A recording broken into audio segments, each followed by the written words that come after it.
I have decided something. What have you decided? I have decided that when we're born, we have a mommy and daddy, right? And then when we grow up and get married, we have children of our own. And then our children grow up and get married and have children. And so on and so on. So it's very important and very fun also to have sex. Oh, yes. Oh, yes. Hey, hey, hey, happy Tuesday. This is Miranda, and you're listening to Interesting Sex Podcast, a show where we talk to guests about who, how, where, and why we fuck. Every episode, I talk to somebody that's into fetish, kink, BDSM, or anything that's not too vanilla, really. And we just get into it, learn about it, and have a little bit of fun, and that's okay. Today I'm talking to Sophie. Sophie is a really amazing woman. She created a community called LVRSNFRNDS. It's a community platform where they connect vetted, like-minded people through open and honest conversations on modern love, sex, and relationships. So creating these communities, whereas if you were just to go out there and be a part of a sex community, that might be all fun and good. But when you start having the conversations and get deeper into people's minds and learning how to express yourself better with everyone else, you can have better sex with those people. So it's a pretty awesome site. I'm really happy to have her. Got to take a really quick second to tell you guys about our new partnership I'm stoked about, Tushy. HelloTushy.com/ISP for 10% off. I got a bidet with them, and it's a very exciting experience, and my butthole has never been cleaner. So when you wipe your butt with dry toilet paper, does it remove all the shit? No, I don't think so. That's why you get little poop spots on your underwears. I think they're called skid marks, and they're not cool. If you were to get poop on any other part of your body, would you just wipe it off with dry paper? No, you would use a wet cloth to get it off, to make sure you are clean. And that's exactly what Tushy is. It's a sleek bidet attachment. It clips right onto your existing toilet and sprays your butt completely clean with fresh water. And when I say fresh water, it's not toilet water. Tushy connects to the water supply behind your toilet to spray your dirty parts with clean, fresh water. It's the same water that you brush your teeth with. They're now offering free shipping, and with HelloTushy.com/ISP, you get 10% off your products. So that's exciting.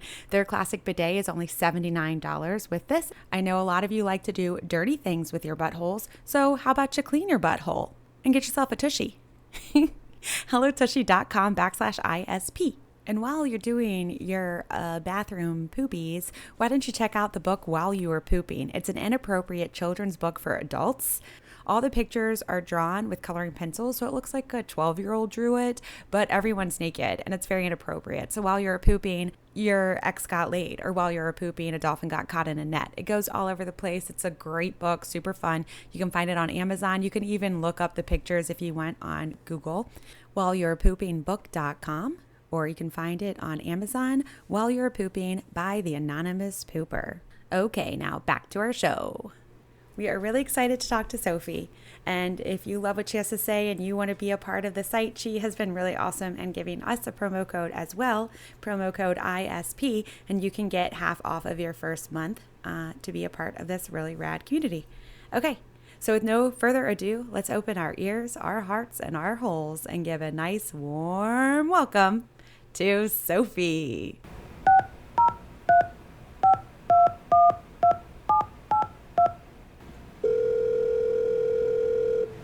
Hello. Hi, is this Sophie? Yeah, it's me. Hi. Is this Miranda? It is Miranda. Thank you for knowing my voice so quickly. Yeah, pleasure. It's a lovely voice, so I had to recognize it. Thank you so much. It's nice to have you today. Thanks for having me, Miranda. Where are you from? Where are you located? I am based in London, but I'm Moroccan French. So born in Morocco, grew up in France. And what did you do today? How's your morning? Oh, I've been working, updating my Instagram, looking at Facebook ads, annoying stuff. It's really complicated. And also complaining about the lack of diversity in gender identity on the Facebook ad service as well, because you basically can choose between male and female. Yeah, not really inclusive. So that was basically my day so far. So you've been trying to send messages to Facebook about that? Not really, to be honest. I just went on some mini rant on Instagram, sharing the screenshots. That's it for the moment. The thing with Facebook, I feel like it's such a huge thing that it's just a lost fight. I don't know if you've experienced it, but especially, when you run a sex-positive business, you can really not get anything from them. They just don't care about you. So maybe I'll look into it later to see if there is like a change.org, like a petition or something on this. But it's a bit weird because basically if you have a profile, you can get to choose many identities when it comes to gender. But it's interesting because if you look at their ads manager, then there is only male or female choice, which is a bit weird. Because even, if you're like an advertiser, maybe you would like to advertise to people that neither identify as men or women, for instance, but you don't even have this possibility. So even on a business side, it doesn't make sense. It's interesting. I want to ask you about your business and what you're up to with all your marketing. But first, let's get into who you are, how you identify as a person, and sexually. Speaking of genders, how do you identify, if at all? I identify as queer, Muslim, disabled, mixed race, and I also know that I have many privileges because I'm white passing, able passing, but that's pretty much how I identify. Did you say Muslim? Yeah. Okay. How's that? By birth, really, and then it's just the culture I've been brought up. So it's interesting because my father was French, my mom is Moroccan. I was born in Morocco, and interestingly, my father had to become Muslim to marry my mom because that was, it's the law in Morocco. If you want to marry a Muslim woman, you have to be Muslim. And interestingly, I grew up in this family where my French dad was actually more into Islam than my Moroccan mom. Do you mind me asking you about your Muslim practice? It's more about, for me, really like a way I will live my life, taking care of other people, doing, what we do, like things like the 5 pillars, which is about, like there is one where you have to take care of like people that are poorer than you are. I don't know. It's really like a state of mind that it's some sort of like guiding principles to my life. And then I have those things where I have lots of little prayers in my head or things I would say sometimes in Arabic that I picked, growing up in my Muslim family in Morocco. So when you're talking about like giving to people that have less than you and taking care of that sounds like a really beautiful, caring culture. Yeah, thanks. Yeah, it's exactly that. Or like, taking care of the elderly, this kind of things. So it's really, maybe I guess it's really much more cultural, I guess. And what does, queer is such a big idea. Yeah. I think as well. Can you kind of talk a little bit about what queer is? Yeah, I like it for me because it's comfortable in the sense that it really like incorporates the fact that I believe I am fluid. And so for me, it's a comfy word that I like to use to identify myself. Then if you want to go more into details, I'll say that I identify as non-binary in terms of gender, but I know that I have quite a feminine expression, but then I like to also play with my gender expression and go more like on the masculine side of the spectrum, for instance, sometimes. And then in terms of sexuality, I am attracted to people from many genders. So, yes. When you are working on your more masculine expression, do you feel like there's an emotional difference as well? Or do you think your like emotional base stays kind of in the same place? Or do you look for ways to express that in different ways as well? I'd say that it has an impact on the way I feel because I will feel more maybe confident and more or able, I'd say, to do pretty much everything. While if I am more playing with the feminine side of the spectrum, I'll feel a bit more, like definitely more vulnerable, basically, because, like people will be looking at you. I know, for instance, I have big breasts. So since I was a teenager, I would always sit like, curving my back so people don't really see my breast. And it's interesting because if I wear a dress with cleavage, people are like, what? I've never seen those before. Like they'd be surprised, like if I had enlarged my breast almost I guess I'll tend to play with this depending on like how I want to, like what I want to achieve. So I'll play with my expression like that.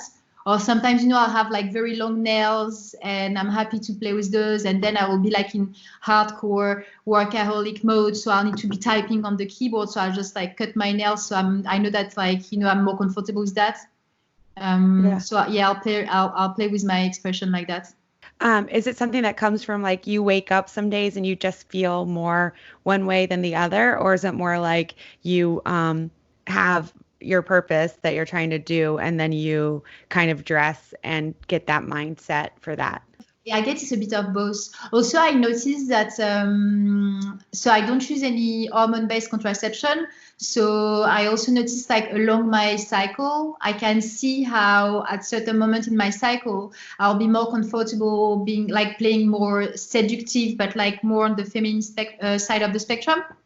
Like wearing red lips or like dresses and like jewelry and stuff like that. And then at other moment, I'll be like, okay, tomboy mode, like t-shirt, jeans, sneakers, no bra.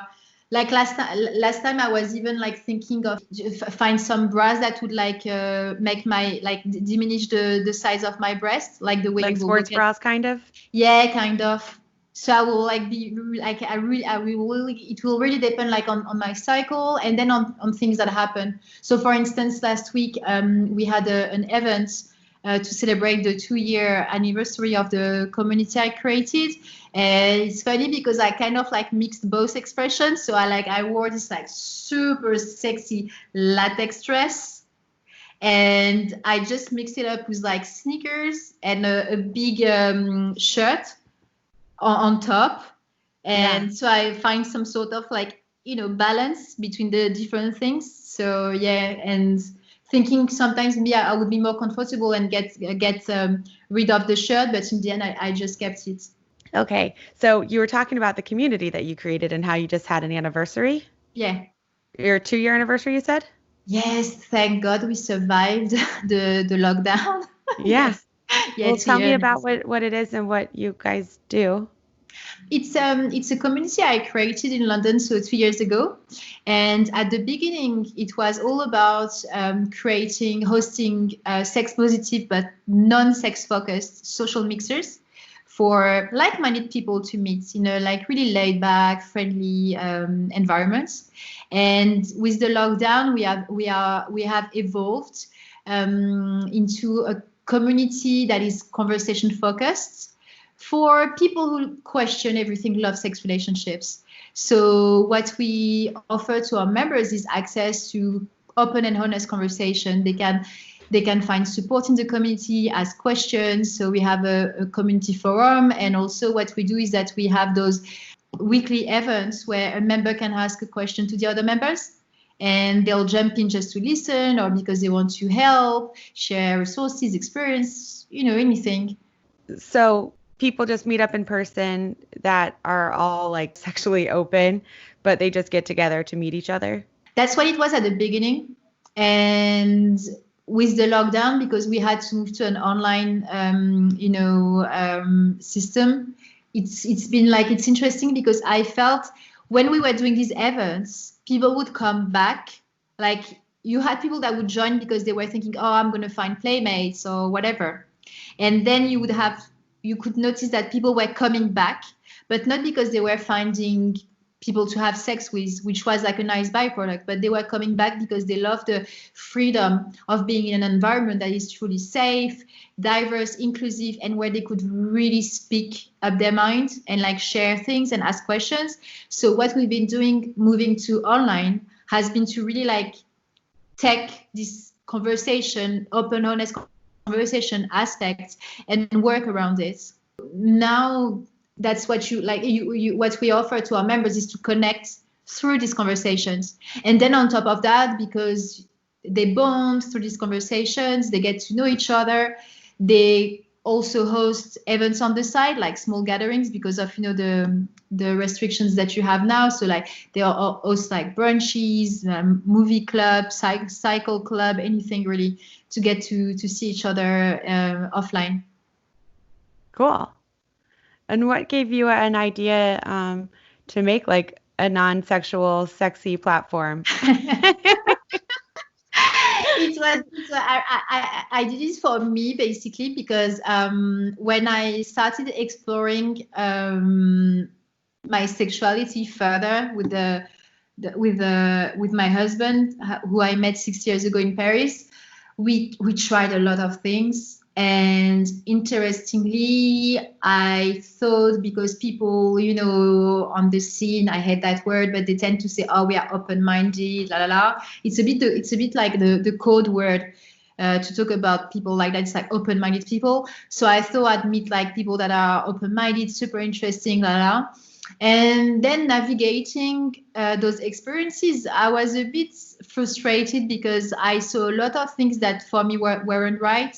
Like a lot of racism, sexism, homophobia, transphobia, fat phobia, etc. And at the same time, I was quite uncomfortable with the fact that I would feel like that people were very often objectifying other people. They were very much transactional in the way they would do stuff, very much like, okay, straight to the point, etc. So for me, it wasn't right. And I just felt like that it would be amazing to actually find the people that are really into connecting like first, and gather these people in like an experience which would be something comparable to a friends get together, and just see what happened. Because I know that, sometimes you want just to like fuck, but also you may want to have a conversation with someone, or maybe you want to ask a question about things that are going on in your life, and you cannot even ask your own friends. And it's nice, to bond with people, to find this connection. And I think it's even nicer to have sex after that, once you've built this thing. So that was the idea behind that. Yeah. So yeah, because I think maybe a lot of times open-minded means they're just more like people are very open to just getting laid with multiple people of their choice. But like, it sounds like open-minded for you is actually like a scholarly almost thing where you're open-minded, not just like physically, but to learning and to teaching and expressing and stuff like that. Yeah, exactly. Because they're more like open pantsed instead of open. I like that. Open panted or something like that. Yeah, it's exactly that. But it's I don't know, for me, it's interesting. It's a conversation I've had with my husband recently, where I told him, listen, I don't want to have sex with someone who's a racist, for instance. I don't want to have sex with someone who is up to oppressing me. And his point of view is, I don't care. I can fuck with people. It's not really a problem. And he's a cis-het man. So I think there is something there. And I was telling him, but yeah, the thing is, like, you just put your penis and you put it in someone. And we have been educated. So I have a vagina. So and I've been educated as a girl. So my education says, if you have sex, you're taking a risk. You can get pregnant, and people will take advantage of you, and blah, blah, blah, blah. So that's what we've been fed to. So for me, there is this aspect where, when I have sex with someone, in a way, I'm giving something, and this person is taking something. And I know that ideally, I'd love to see this as something that's really like equal, but it's a bit complicated. And even if you think about it in terms of sharing, I want to share with people that I share also values with, because we want to build the same world, and we believe in the same things. And there is this also, like, even like spiritual dimension to having sex with someone, like the thing you share. And you share energy. I don't want to share energy with a racist or a sexist or fatphobic or a douche or whatever. I'm not into that, basically. So do you think it was more of an experience for you where, if you started having sex like when you were earlier in your sexual like experiences and just life, that you were maybe having sex with people without these guidelines and you felt more empty afterwards than full? Yes, because you just feel like something isn't right.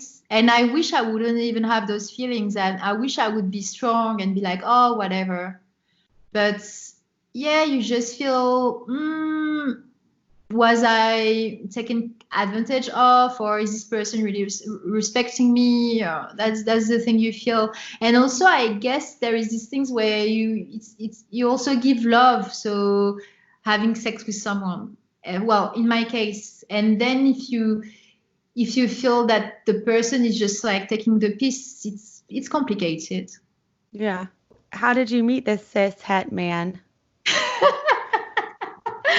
I met him on the OkCupid. In Paris? Yes, in Paris. And I got in touch with this cis-het man because I found him quite handsome. And on his profile, on OkCupid, you should message me if question at the bottom of your profile. And he wrote, "You got brain and ass." And I read that and I laughed. And I was like, okay, he's funny. And then were you open-minded or open-pantsed before you met him? Or was that something that you started getting into more with your partner? I was definitely interested about making this move, but I never had the chance to. Because my previous partners were giving me the jealous, non-open pants vibe, basically. This is going to stay, this open pants stuff. I'm going to share that with the community. They love it. Thank you. When did you start becoming sexually active? I started to be sexually active quite early. If we're talking about the first time I had penetrative sex, it was 1 week before I turned 15, which was very early. I think I was a little perv because I've always been like I have very early memory of me being interesting and intrigued by sex and all things sex, basically. Yeah. Did you find yourself even young wanting to have other partners when you were in a relationship, or that didn't start till later? I think yes, but in terms of not in a polyamorous kind of way, but maybe more in a explorative way in terms of having group sex. Yes, definitely. Yeah.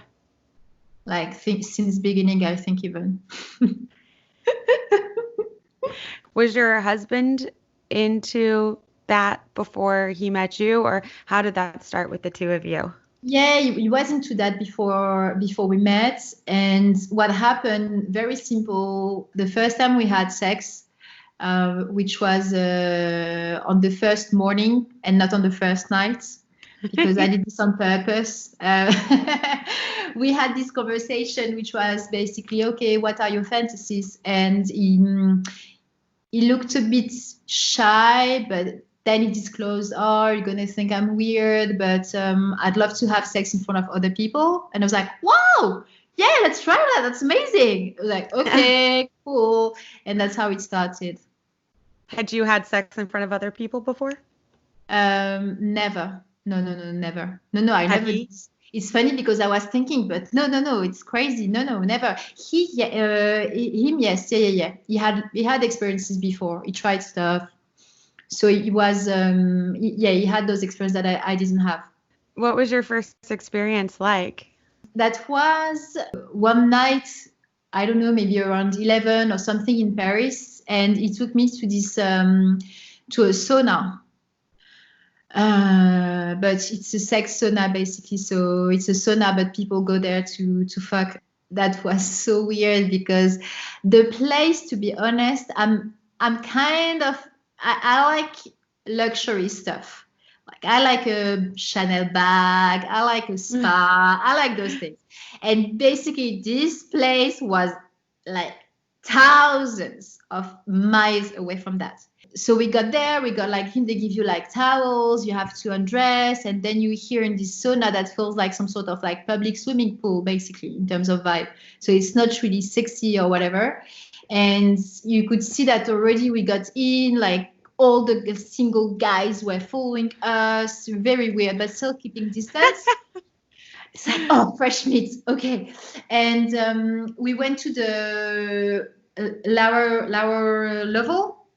And there you would have all these mattresses, but they were like beds and stuff, but with some sort of plastic on it, like something very like, practical stuff, basically. Yeah, really unsexy. Exactly. And we could hear a couple having sex, being very vocal, and you would see like a group of men around, like watching them wanking and everything. I was like, okay, that's cool. Did that turn you on? The men standing around wanking? Sorry. No, not really. I was more turned on by the fact that we were discovering something new together, and that there was these things where we were basically it's basically like us and them situation, and in this adventure, my husband saw he throw like his towel on those mattress, and we starting having sex.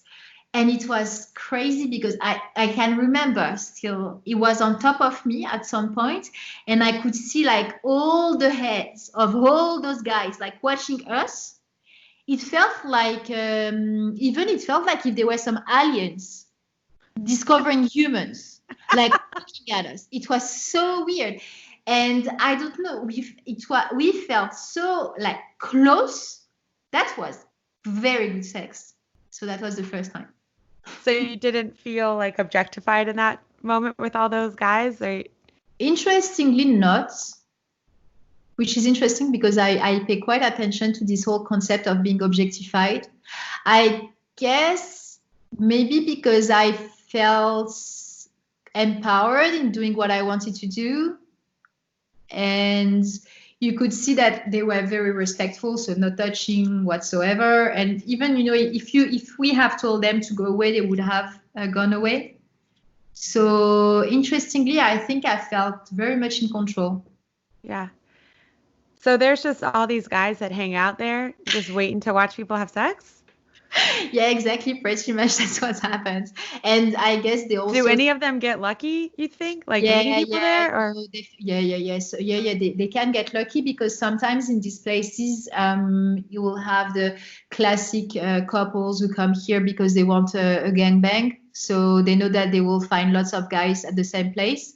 We came back to that place months later, and this was happening actually. So yeah, they get lucky. Yeah. The plastic beds and everything, would you take like wipes and wipe it down? Or do you think the dirtiness is part of the sexiness of it? I think the dirtiness is part of the sexiness, and I already hate myself for saying that. But no, I guess you just throw your towel and you do your stuff on your towel. But maybe before throwing your towel, you check that it's okay. And yes, you have wipes. So you can like wipe, throw your towel, do your stuff, and then wipe again for the next person if you're kind. Yeah. So after that, is that something that you guys started just doing often? Not that much, but we have quite a diverse experience. So also what we've been doing quite a lot was to meet people through swingers websites, basically, which is quite a world of its own for many reasons. And so we've met many people through this. We would have people coming over to our flat, or we'd go, have drinks with people to get to know them and then decide. Do you ever say like, nah, not them? Yeah, of course. At some point, I guess it was almost for the sake of science, I'd say, because we'd have conversation with people and we'd learn a lot. You can see sometimes that things are just wrong in the relationship of the people. So you don't really want to go there. We've seen partners pressuring the other partner to be in this, to engage in these activities, which is, you don't want to be part of that. Also, what Sami liked to do, I don't know, there's been this like period where you would put an ad on Craigslist or something like that, saying, okay, I'm looking for someone to come and massage my wife, give a naked massage. And you would do that. I would go to the gym and come back and say, okay, just lie naked on the bed. It would blindfold me and someone would come and give him a massage. Wow. And that's it. I don't think I had sex with any of them, but we would do that. I remember once it was. Did you know that it was coming, or you would just come home and you'd be like, oh God, I've got to get naked and blindfolded right now? No, I think he would tell me, would give me a bit of notice. And like once it was so funny because the guy was massaging me, and then at some point he was like, okay, well, I have to go. And he just rushed to the bathroom and he had an ejaculation. Oh. I was like, okay, sorry about that. Yeah, that was fun. We've also been in Paris. It's very easy to go to clubs. So we've tried a few clubs as well. I have another question about this naked massage with the blindfolds. Do you ever see them afterwards, or do they just leave and you have no idea who just rubbed you? No, I think I've never seen any of them. That's kind of hot. Yeah. So you have no idea what kind of guys your husband is picking to come rub on you? No, but then I used to work in risk management. So my idea was, okay, let me show you. These are people working with me that I see on a regular basis. These are people I know, Don't have them, please. But yeah, no. Wow. Yeah, that's quite hot. He just like watches. Your husband just watches. Yeah, exactly. Huh. And then you just get massages whenever you want. Yeah, which is great. You come back from the gym, you get a massage. I mean, what else? It's perfect. Yeah. Are any of the massages ever like really shitty? No, I don't think so. I don't have memories of that. I think I've been very lucky. Yeah, pretty decent. Very lucky. Yeah. And it's funny. Does anyone ever try to like finger you? No, unless I think it happened, but because I was giving clear signs that it's something I wanted. Yeah. But apart from that, no, very respectful. Even, they would all ask me, okay, how do you like massage? Is the pressure okay? Is this good like that? So very professional, very nice. And does your husband talk at all, or he just sits there silently? He would not. From what I recall, I would hear him maybe say, oh, she likes a strong massage or these kind of things, but that's it really. Yeah. I love this idea. This is really interesting. This has never crossed my mind before. You're a lucky lady. Thank you. Okay. So you were about to go somewhere else in the conversation. I think I was curious too about him liking to have sex in front of people, and I guess now you probably as well. That's called an exhibitionist, correct? Yeah, exactly. Do you do it out in public as well, like try to be sneaky, or is that just something you kind of do in places you're allowed to? No. Yeah, I just do it in places I'm allowed to. I'm very, very shy. So yeah, you're So shy. You just let people you've never seen come rub you, and then they see you on the streets and immediately get a hard on, and you have no idea who they are. Yeah, but I mean, I'm okay because I know who they are, so I'm fine. It's not a problem. No, I don't like the idea of getting caught and being told, oh, you shouldn't do that. So, for instance, Sam, he loves trains, and every time we take the train, he's like, oh, let's go to the toilet. I'm like, no, I don't want that. Even just the idea of knowing that the whole carriage sees us going to the toilet together and getting out 10 minutes later, I'm like, no, I don't want that. No, that's not something I enjoy. You'd have to come out of the bathroom and move onto the next train, onto the next car. I guess. And here is someone who gave me a massage a few years earlier and who recognized me.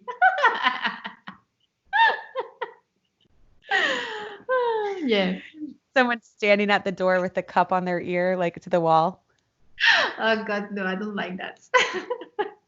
But also, do you guys always have sexual encounters with other people together, or is it something that you do separately?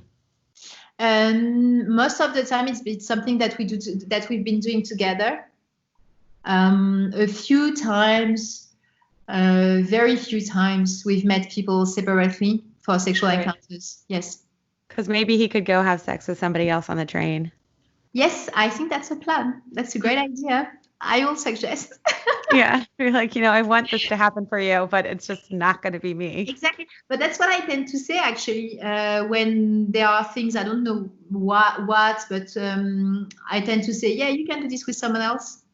It's okay, not with me. You also have had, do you do group sex or it's more with couples? You were going to tell me about what the swinging scene is like in Paris, and then what's it like, how it's different than England. It's not a description of the swinging scene, but I would say the description of maybe what is the sex positive scene. So it's like wider. I feel like in Paris, you have a lot of freedom and very easy access to places where you can have those experiences 24/7, basically. So you have clubs, you have sauna, everything is pretty much open, around the clock. So it's very easy to just get into a club and do whatever you want. It's something that you don't have in London, for instance, because you just have one swingers club here, and then you have parties that are hosted by either organizations or communities. So that's a difference I noticed. Also, another difference that I noticed, I feel that in London, the awareness when it comes to real open-mindedness and acceptance, not open-popness, about the questions of gender, sexuality is very well, it's more advanced, and that makes it a much better experience for me, for instance. I wouldn't expect that about France. Yeah, the thing in France is that there are some initiatives. I have seen in the last years some initiatives being launched that are more, that really want to address these questions. But then the problem is that if you decide to explore, the outlets that you will have the easier access to are outlets that are really not there yet. Like, for instance, you want to have fun, you want to go to a swingers club, you Google, you'll find Les Chandelles, for instance, which is the most luxurious, blah, blah, blah in Paris. So you may be attracted towards this club because you think that's the club to go for a first experience. You go there, you get into a SAS, people look at you with the camera. Maybe they let you in, maybe they don't. If they let you in, you're a woman passing, you're not wearing a skirt, they give you a skirt. You have to wear a skirt. So for me, that's problematic. And that happened to me, for instance. So there are a lot of things like that in those outlets that are problematic. When you navigate swingers websites to connect people, to have those experiences, for instance, you'll see like on the profiles, like so many things are wrong, like racial fetishization, even like blunt racism. You have people, they put on their profile, no black people, for instance. It's like, okay, no Arabs, da da da. And you see that, and you will see people being like, oh, we want people who are sure of what they want. So it's like, if you're beginners, we're not interested, we just want to fuck. People that are just looking for, we're looking for a black guy because we want to, like, my wife is a black guy slut, so I'm looking for black. I mean, it's just like horrendous, basically.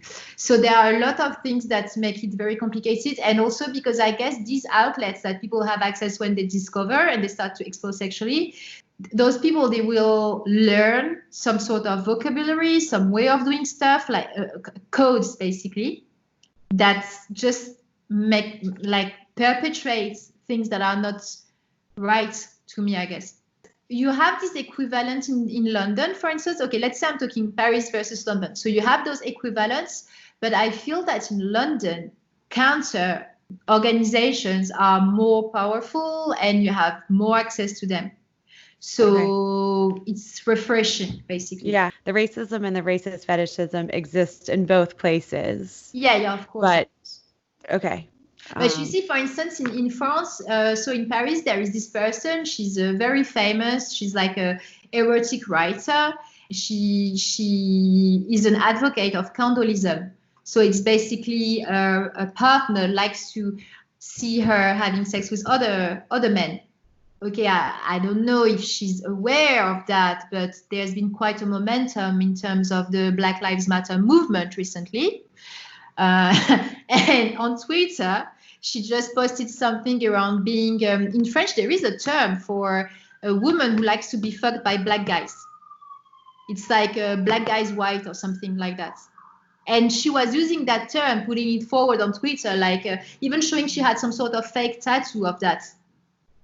And you're like, there is something wrong here. I'm sorry, you cannot do that. Stop doing this. You have a huge following. Stop. You need to educate. Do you think she was making it do you think she thought she was being black, pro like black rights by saying that? Yeah, uninformed? I guess so. Unfortunately, I think, yes. I think that the racial fetishization is not something that's, it's something that many don't understand because they just think it's like, oh, it's appreciation. So, right. And yeah. what makes it racism to you? For me, what makes it racism is that you basically erase the personality of the person in front of you based on their race and what you want to make out of it and what you project on their race. Because what is this person projecting on a black guy?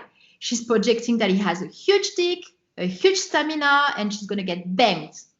But I'm sorry, but there are like black people, black guys, they are complex and plurals, and there are many of them. So you have, I'm sure you have black guys that are shy and very sensitive and who are not into like bang people all day long. It's just ridiculous.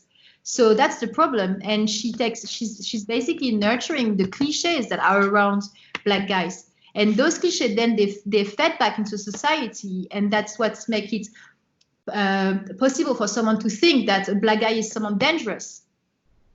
And ultimately that they need to be violent against the black guy or they're going to get like killed by the black person, the black guy. So this whole thing feed into a narrative that's just wrong. So that's why it's ultra problematic to me. Yeah. Do you have any fun sex stuff you want to tell me? You got a story? Do I have a story? Oh, yeah. Okay. I have one. Once we met this couple in Belgium, in Brussels. I love people from Belgium, so big shout out to them. They're really so lovely. And French people, they like to make fun of them like they're dumb, but I love people from Belgium. They're super cool. And so we met this couple from Belgium in Brussels, the capital. Went to dinner with them, and we wanted to go to a club after. During dinner, the guy was bragging about the fact that he was always erect. So he would have erection all the time, and that was problematic for him, and he was always aroused, and he has this huge dick, blah, blah, blah. And so with my husband, we're like, okay, interesting, whatever. And then we went to this club with them, and he couldn't have an erection. And that's just a total nightmare for him. And we just had fun together. And at some point, I remember we were having sex, and there was a guy who knew that we were from France, so French. And at some point, the guy was like, "Oh, vive la France," which means like, "Oh, praise France" or something like that, because he was watching us having fun. That was a fun night. That is funny. So he never ended up with a hard-on? No. That's funny. Yeah. For me, it's okay, because I hate that thing about, there needs to be you need to perform. I had great nights just going to a club and watching people, and that's it. It's really a shame, and that's those aspects that I don't like when people start exploring, because people will make them think that there is pressure to perform all these things. So once I met a couple in a sex club, and one of them was telling me, I'm stressed because if I don't have sex, people will know I'm a beginner. I don't want to look like I'm a beginner. And I was like, no, it's not like that. I mean, you're not here. There is not like one way to enjoy this moment. Do as you want. Do as pleases you. And I told her, like, I've been going to this sort of, like, I've been going to clubs for years. And sometimes I'm just in the mood to sit, have a drink, and that's it. And it's okay. Do as pleases you. Don't think that you have to do anything. So your, is it a website, Lovers and Friends? Yeah, you can, you sign up on the website. And then what we do in terms of experience, you have a community forum on the website, and then we do video calls. So we use Zoom a lot for live conversations. Will you spell it for us? Because you don't use any vowels, correct? Yes, because my keyboard was broken. No, I'm kidding. I want the listeners to be able to know what it is. So will you spell it out for everyone? So it's LVRSNFRNDS. And it's a .com. Okay. And do you have people all over the world now, or is it mostly just in England? No, I'm so grateful. We have now members spanning from LA to Tel Aviv. Wow. Yeah, super cool, super nice. Did that happen before the quarantine, or that happened during? No. That happened with the quarantine. Because we pivoted online on 13th of March. So with our first online event, which was this conversation. It's growing, so it's something we need to develop more. We have one member in Dallas, for instance. She's like one of our most active members. And it's so nice to see someone, calling from Dallas, sharing their experience. It really brings something additional to how diversity makes it special and such a powerful, enriching experience. So I'm really grateful. Can you give me an example of what like one of your conversations for like a week would be? Yeah, so this conversation is basically a member who would be like, okay, this is my problem. This is a question I want to ask. And based on that, we vote for the conversation that we want to address on the forum. And then we just schedule it on the Sunday between, so it's noon for LA and late at night for Tel Aviv, but on Sunday afternoon, basically. And we just spoke for like 90 minutes with the member asking the question and other members. Conversation we had in the past are very diverse. We had someone asking about doing parenting in an open relationship, for instance. So she was asking about that, the stigma around it, how to deal with that. We had someone asking about masturbation.